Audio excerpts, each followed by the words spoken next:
Work before lunch about some issues. Obviously, the questions of fighters, capabilities, quantities, which generation, that will come up not only in this panel but the next. But everything from irregular warfare to retaining the reserve component, some of the Commission on National Guard and Reserves recommendations. We're big advocates of continuum of service at Heritage, but yet I really see it as more lip service yet than actual substantive action on the part of the department. And I think that it's a valid discussion to have with this panel about what tangibly needs to get done. Obviously, cash and in-kind benefits are unique, and different options rest for different outcomes. Retirement age and annuities often comes up as one option, but I'm certain that there are many more. But enough for me. I know you didn't come to hear me talk, so let's open up the floor for questions.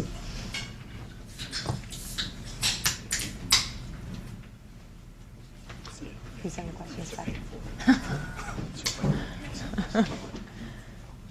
Oh, no. Oh.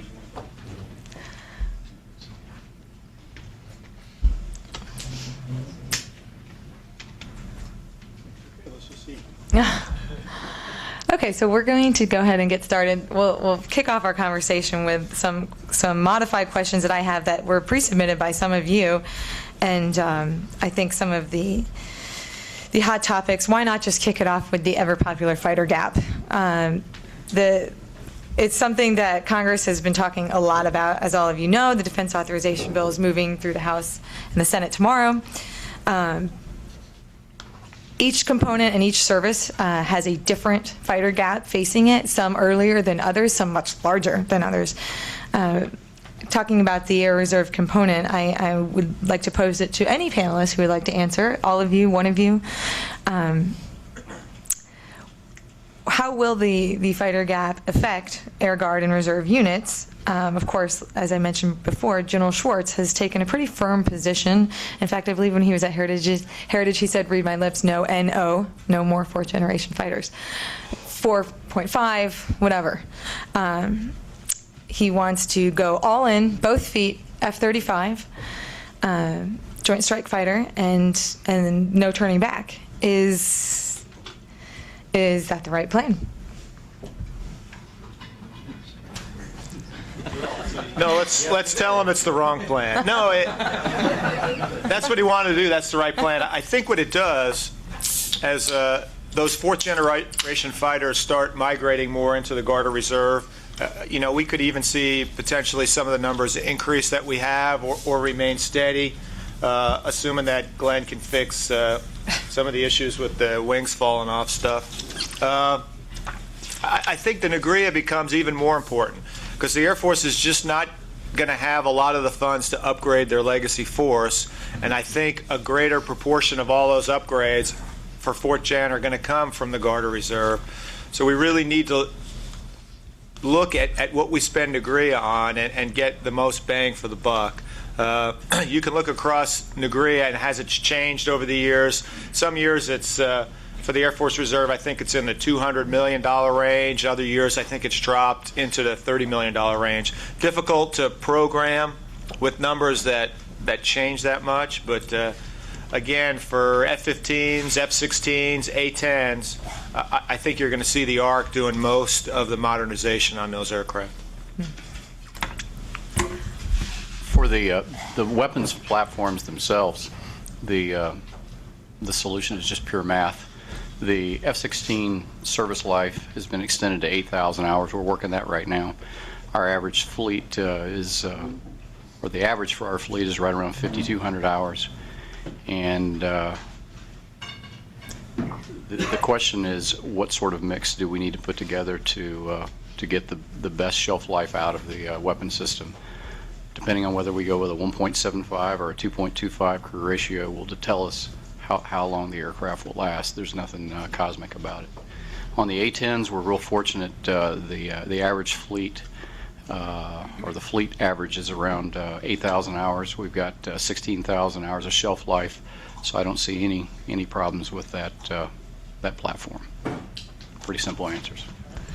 Just as an extension, some of what you raised, Colonel Dick, about the National Guard Reserve account that Congress set up, which is fantastic. Too long, the reserve component was promised things by the active component, of course, and it never trickled down. I was wondering if you or any of the other panelists could speak to some of the recent history, last 5 years, for example, of the priorities, where the funds in that account primarily have been spent for modernization. I wish I would have the list in front of me, and I brought exactly the $1 million that have been spent. We've spent a lot of money on LAIRCM for our heavy aircraft, which is a defensive system. We've continued to buy targeting pods. The Guard has put in a large buy. AFRC is upgrading their pods. Across A-10s and F-16s, we spent a lot of money on SATCOM, which is for the irregular warfare fight going on now in theater.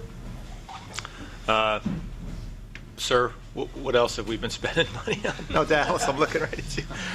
What else is the big ticket items on Negria? Those big ticket items we started working on LAIRCM 4 or 5 years ago when it became available. So that really is, and it's been the priority. Precision has been the priority. Lenny did a great job of talking about leveraging Leonard versus lightning and producing sniper and that good tension that existed between the components on that. We've been at this now for 8 years almost since I was one, actually 19 years since Desert Shield. So those haven't changed a whole lot in the past 4 or 5. Yeah, in the future, I see LAIRCM continuing. We'd like to outfit most of the fleet with SATCOM for the irregular warfare, especially what's going on in Afghanistan. We have some mods going into A-10 and F-16s, putting a helmet into those airplanes, which should help with the whole CAS fight. And then we're also doing some work on F-16s and A-10s both, of ripping out some of the legacy displays and putting it in another computer, kind of making a Gen 4.5 aircraft, if you will, and gives us a lot of ability to leverage some of this net-centric warfare that's going into the 5th gen aircraft.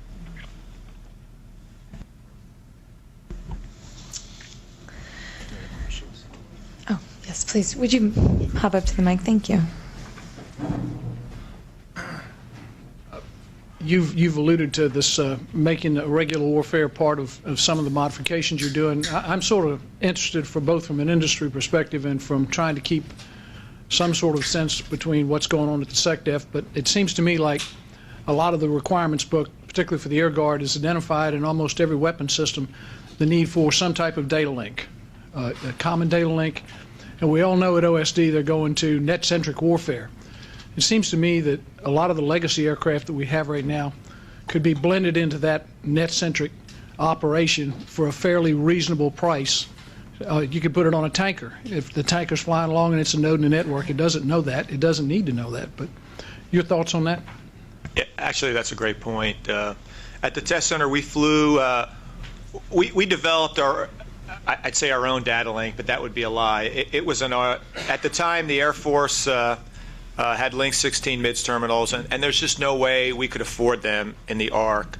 So the Army had a really robust data link system, which was 1/10 the price, and we've installed that on all of our F-16s and A-10s, and then the Air Force has put it in on their A-10s, and it's called the saddle system.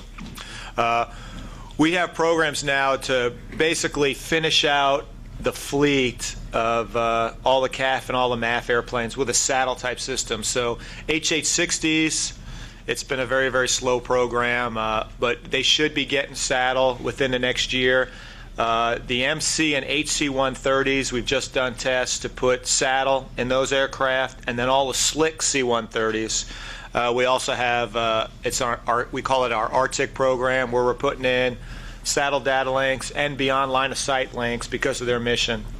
We'd like to migrate that for our platforms into the KC-135, and we have begun studying to put that in the KC-135. The Air Force has pretty much said they're handling the C-17s and the C-5s at this point, but we'll wait and see what happens. So you're right, that the fact that it's 2009 and every aircraft flying